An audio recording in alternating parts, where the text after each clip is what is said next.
Hello student, welcome back to my channel Akhil math classes. तो आज हम स्टार्ट करने वाले हैं एक्सरसाइज 6.2। ओके, तो एक्सरसाइज 6.2 का हम पहला क्वेश्चन करेंगे। यहाँ पे क्वेश्चन लिखा है find the values of X and Y and then so that कि ए बी जो है वो पैरेलल है सी डी के साथ। तो पैरेलल के इंट्रोडक्शन के पार्ट्स आई थिंक आप सबने देख लिए होंगे। तो वहाँ पर मैंने आपको करस्पॉन्डिंग एंगल, ट्रांसवर्सल जो भी कॉन्सेप्ट है, parallel and transversal corresponding angle हो गया, जैसे आपका वर्टिकली ऑपोजिट एंगल हो गया, लीनियर पेयर हो गया, इस सब के बारे में मैंने बताया हुआ है आपको पहले से। जो बच्चे नहीं जानते हैं वो जाके इंट्रोडक्शन के सारे पार्ट्स देख ले, लाइन्स एंड एंगल के ऊपर जो मैंने बनाया है। ओके, अच्छा, अभी थोड़ा सा मैं इंट्रो दे सकता हूँ आपको। देखो, तो एक्सरसाइज 6.2 का जो इंट्रो होगा वो कुछ इस तरह से होगा। ऑलरेडी मैंने समझाया हुआ है डिटेल में। ओके, कि पैरेलल लाइन ट्रांसवर्सल जब होते हैं तो क्या क्या एंगल्स होते हैं। ओके, तो बस और एक बार मैं थोड़ा इंट्रो आपको दे देता हूँ थोड़ा सा। ओके, देखो, तो यहाँ पर मैं आपको इंट्रो बताता हूँ थोड़ा सा, देख लो। तो बच्चों देखना ध्यान से, ये हमारा पैरेलल लाइन है, राइट। अच्छा, ये हमारा ट्रांसवर्सल है, करेक्ट। तो यहाँ पर एक एंगल बना, यहाँ पर एंगल 1 इसको ले लो, ये बना आपका एंगल 2, ये बना आपका एंगल 3 और ये बना आपका एंगल 4, राइट। और यहाँ पर बना आपका एंगल 5, फिर यहाँ पर बना एंगल 6, फिर यहाँ पर बना angle 7 and then angle 8। Okay, अच्छा, अब ये एंगल 1 के साथ 2 का क्या रिलेशन है? लीनियर पेयर है, इनका सम कितना हो 180 होता है। उसके बाद 2 और 3 का रिलेशन क्या? 1 लीनियर पेयर 180, 3 एंड 4 का relation angle 3 plus angle 4 180, angle 1 plus angle 4 मतलब इन दोनों का एंगल का सम कितना होगा 180, क्योंकि ये लीनियर पेयर है दोनों। उसी तरह 6 एंड 5 लीनियर पेयर है, इनका सम 180 होगा। 6 एंड 7 लीनियर पेयर है, इनका सम 180 होगा। 7 8 लीनियर पेयर, इसका सम 180 होगा। एंड 5 एंड 8 इसका ये लीनियर पेयर, इसका सम 180 होगा। और हमने क्या पढ़ा था? Corresponding angle. Here 3 and 7 is the corresponding angle, 4 and 8 is the corresponding angle. Corresponding angle क्या होते हैं? इक्वल होते हैं। 2 and 6 is corresponding angle, 1 and 5 is corresponding angle. Okay, ये सारे अपने क्लास 8 में पढ़ा होगा। देन 1 and 3 इज कॉरस्पॉन्ड जो vertical opposite angle, 2 and 4 is vertical opposite angle, vertical opposite angles are equal. 5 and 7 is vertical opposite angle, angle 6 equal to angle 8 is vertical opposite angle. Okay, अच्छा, अब गया, अब next हमने क्या पढ़ा था? Alternate angles. 4 and 6 is the alternate inter angle, 3 and 5 is alternate inter angle. Okay, 1 के साथ 7 होगा अल्टरनेट एक्स्ट्रा एंगल, 2 के साथ 8 होगा आपका alternate extra angle. Alternate extra angle क्या होते हैं? इक्वल होते हैं। और अल्टरनेट इंटर एंगल भी क्या होते हैं? इक्वल होते हैं। ओके, अच्छा, और हमने क्या पढ़ा था? को इंटर हमने पढ़ा था। 3 एंड 6 आर को इंटर एंगल, इन दोनों एंगल का सम कितना होगा? 180 होगा। 4 एंड 5 इन दोनों एंगल का सम 180 होगा, बिकॉज 4 एंड 5 आर द को इंटर एंगल्स। तो ये हमने सबने पढ़ा था, ये सब हमको पता है क्लास 8 से। तो यही सारे कॉन्सेप्ट हम यूज़ करेंगे एक्सरसाइज 6.2 में। ओके, कुछ नया हम नहीं करने वाले, बस वही सेम थिंग। अच्छा, और एक चीज़ मैं आपको बता दूँ कि देखो बच्चों, हमने यहाँ पर एक पैरेलल लाइन ड्रॉ किया, फिर हमने ट्रांसवर्सल किया। तो बच्चों एक चीज़ आप नोट बना के लिख लो, ये भी चीज़ मैंने ऑलरेडी आपको बताई हुई है कि कॉरस्पॉन्डिंग जो एंगल है, कॉरस्पॉन्डिंग जैसे हो गया आपका अल्टरनेट एंगल्स के दोनों, आपके इंटीरियर और एक्सटीरियर दोनों, अल्टरनेट के इंटीरियर भी और एक्सटीरियर भी, अल्टरनेट के इंटीरियर एंड एक्सटीरियर, और आपके हो गए बच्चों को इंटीरियर। अच्छा, अब नेक्स्ट, तो ये जो 3 एंगल्स हैं, इनको दिखाने के लिए आपको पैरेलल लाइन एंड ट्रांसवर्सल की ज़रूरत पड़ती है, राइट। अच्छा, बट जो अदर दो एंगल्स है, जिसके मान लो मैंने आपको लीनियर पेयर कहा था, तो लीनियर पेयर और बच्चों और एक हमने छोड़ दिया, linear pair and next one is vertically opposite angle. What? Vertically opposite angle, vertically opposite angle. बच्चों ये इन दोनों को दिखाने के लिए, linear pair and vertical opposite angle को दिखाने के लिए ज़रूरी नहीं है कि आपको पैरेलल लाइन और ट्रांसवर्सल ड्रॉ करना, मतलब पैरेलल लाइन और ट्रांसवर्सल ड्रॉ करना ज़रूरी नहीं है, राइट।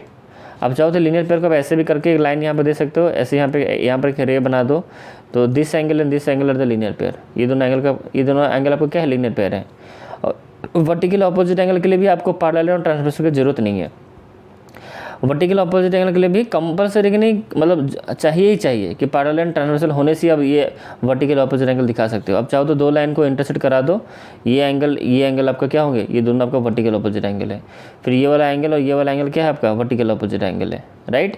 तो कहने का मतलब ये है कि लीनियर पेयर और वर्टिकल ऑपोजिट एंगल दिखाने के लिए कोई ज़रूरी नहीं है कि आपको पैरेलल एंड ट्रांसवर्सल आपको ड्रॉ करना हो, नहीं कोई ज़रूरी है। ओके, मतलब आप पैरेलल एंड करके भी, पैरेलल एंड ट्रांसवर्सल करके भी linear pair vertical opposite angle दिखा सकते हो, और बिना इनके हेल्प से भी आप दिखा सकते हो। Without any help of parallel and transversal we can also show linear pair and vertical opposite angle. But ये जो तीनों एंगल्स है कॉरस्पॉन्डिंग हो गया, जैसे आपका लीनियर अल्टरनेट का इंटीरियर हो या फिर एक्सटीरियर हो या फिर को इंटीरियर हो, इन तीनों एंगल्स के लिए आपको बच्चों parallel line and transversal compulsory है, मतलब इनके बिना आप दिखा नहीं सकते। ओके, समझ में आ गया ये चीज़ें? ओके, तो यही सब कॉन्सेप्ट आपको चाहिए। तो हम ये कॉन्सेप्ट यहाँ पर मतलब क्वेश्चन नंबर 1 में भी यूज़ करने वाले हैं 6.2, इसलिए मैं आपको समझा रहा हूँ वो चीज़ें। ओके, देखो जैसे मैंने यहाँ पर पैरेलल लाइन ड्रॉ किया और मैंने यहाँ पे ट्रांसवर्सल किया, तब मैं आपको यहाँ पर अल्टरनेट, जैसे मैंने आपको दिखा दी कि ये वाला एंगल अल्टरनेट है, ये वाला अल्टरनेट इंटर एंगल है, ठीक है। और मैं आपको कॉरस्पॉन्डिंग भी इसी में दिखा सकता हूँ, ये वाला एंगल इसके साथ कॉरस्पॉन्डिंग होगा, ठीक है। जैसे मान लो यहाँ पर मैंने दिखाया था 1 and 5 इज कॉरस्पॉन्डिंग एंगल। तो पैरेलल लाइन ट्रांसवर्सल ड्रॉ करने के बाद ये सब मैं दिखा पा रहा हूँ, मतलब ये तीनों एंगल्स। ओके, अगर किसी जगह पे, अगर कोई फिगर में अगर मैं कॉरस्पॉन्डिंग और अल्टरनेट या फिर को इंटर अगर मैं दिखा सकता हूँ, अगर मैं दिखा रहा हूँ, दैट मीन्स वो पैरेलल लाइन और ट्रांसवर्सल वहाँ पर क्या होंगे, ड्रॉ होंगे, राइट।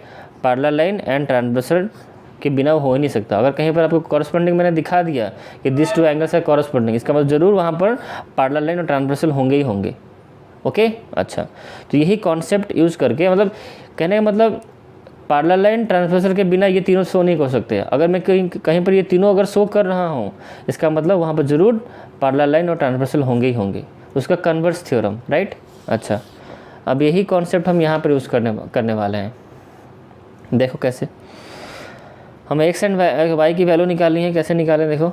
तो ये हमारा है, ये दोनों हमारे पैरेलल है, A B parallel to C D, but यहाँ क्वेश्चन में कहीं बोला नहीं, हमें शो करना है कि A B parallel to C D हमें शो करना है। ओके, तो देखो, तो हम एक्स एंड वाई की वैल्यू कैसे निकालें। आप सोच रहे हो कि यहाँ पर लीनियर पेयर आप कर दोगे, फिर एक्स और वाई के आप अल्टरनेट इंटरएंगल कर सके वाई की वैल्यू निकाल दोगे, बट ऐसा नहीं होगा। अल्टरनेट इंटरएंगल कब हम शो कर सकते हैं, जब हमें पैरेलल लाइन और ट्रांसवर्सल दिया हो, तब हम अल्टरनेट इंटरएंगल शो कर सकते हैं। तो बिना पैरेलल लाइन और ट्रांसवर्सल के, बिना पैरेलल लाइन एंड ट्रांसवर्सल के हम कौन कौन से दो एंगल दिखा सकते हैं, मैंने आपको बताया था linear pair and vertical opposite angle. देखो, क्योंकि देखो बच्चों, linear pair and vertical opposite angle दिखाने के लिए कोई ज़रूरी नहीं है कि आपको पैरेलल लाइन और ट्रांसवर्सल ड्रॉ करना हो। ओके, तो लीनियर पेयर आप चाहो तो बिना पैरेलल लाइन ट्रांसवर्सल दिखा सकते हो, और वर्टिकल ऑपोजिट एंगल। तो यहाँ पर आप ऐसे गलती मत कर देना कि यहाँ पर आप 50 डिग्री यहाँ पर लिखा हुआ है, ये दोनों तो लीनियर पेयर, ये करेक्ट है आपका, 50 एंड एक्स से लीनियर पेयर। लीनियर पेयर दिखाने के लिए पैरेलल लाइन ट्रांसवर्सल की जरूरत नहीं पड़ती है। अब सिर्फ दिखा दो कि ये एक स्ट्रेट लाइन है and 50 and X are the linear pair, तो ये आपको एक्स की वैल्यू निकल जाएगी। अब एक्स की वैल्यू निकालने के बाद बच्चे क्या करेंगे, एक्स की वैल्यू निकालने के बाद फिर क्या करेंगे, एक्स को वाई के साथ कंपेयर कर देंगे और लिखेंगे कि अल्टरनेट इंटर एंगल है, जो कि गलत हो जाएगा, क्योंकि X and Y here is not alternate inter angle, क्योंकि हमें पैरेलल लाइन नहीं गिवन है, हमें ये नहीं गिवन है कि भाई A B parallel to C D है, तो हम कैसे अल्टरनेट इंटर एंगल यहाँ पर यूज़ कर सकते हैं। We can use a linear pair and vertical opposite angle without the help of, without any drawing parallel lines and transversal, ठीक है। अल्टरनेट के लिए, अल्टरनेट आप अगर यूज़ कर रहे हो तो उसके लिए आपको पैरेलल लाइन ट्रांसवर्सल दिखाना ही पड़ेगा।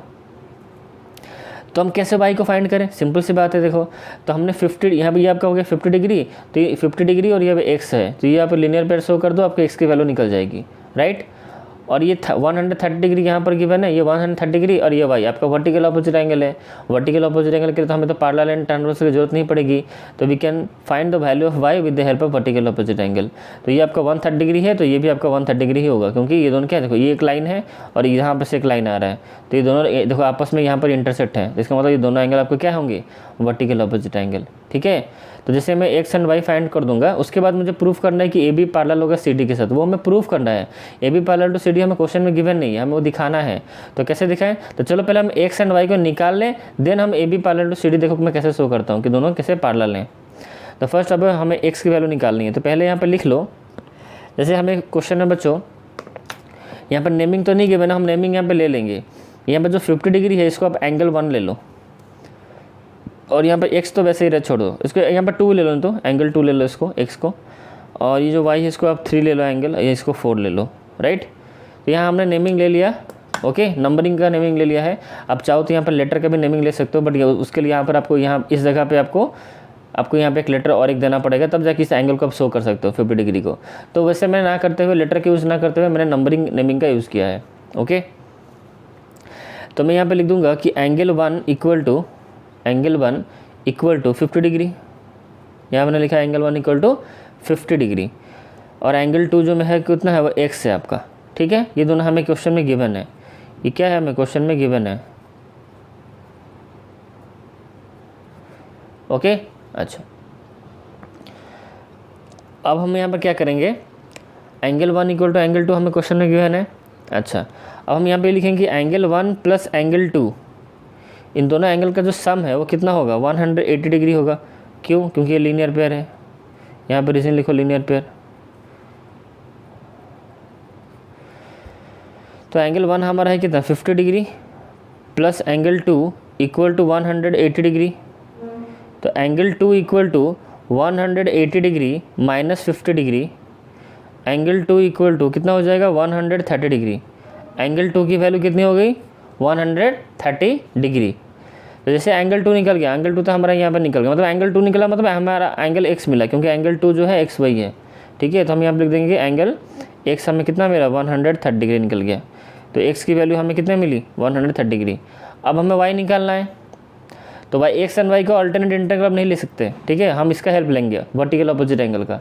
ओके, तो हम यहाँ पे लिखेंगे कि एंगल 4 तो हमें गिवन है 130 डिग्री, क्वेश्चन में गिवन था हमें, यहाँ पे हम लिख देंगे गिवन, राइट। अच्छा, फिर लिखेंगे कि एंगल 4 जो इक्वल है वो एंगल 3 के साथ इक्वल है। और बच्चों यहाँ पर हम लिख देंगे एंगल 3 कितना है हमारा, y है। ठीक है, एंगल 3 यहाँ पर लिख दो, यहाँ पर साइड में ही जो गिवन हम लिख रहे थे यहीं पे लिख दो कि एंगल 3 इक्वल टू y हमें गिवन है क्वेश्चन में। ठीक है, लिख दो गिवन। तो एंगल 4 इक्वल टू एंगल 3, तो ये रीजन क्या होगा इसका, वर्टिकली ऑपोजिट एंगल। यहाँ पे लिख दो vertically opposite angle, vertically opposite angle.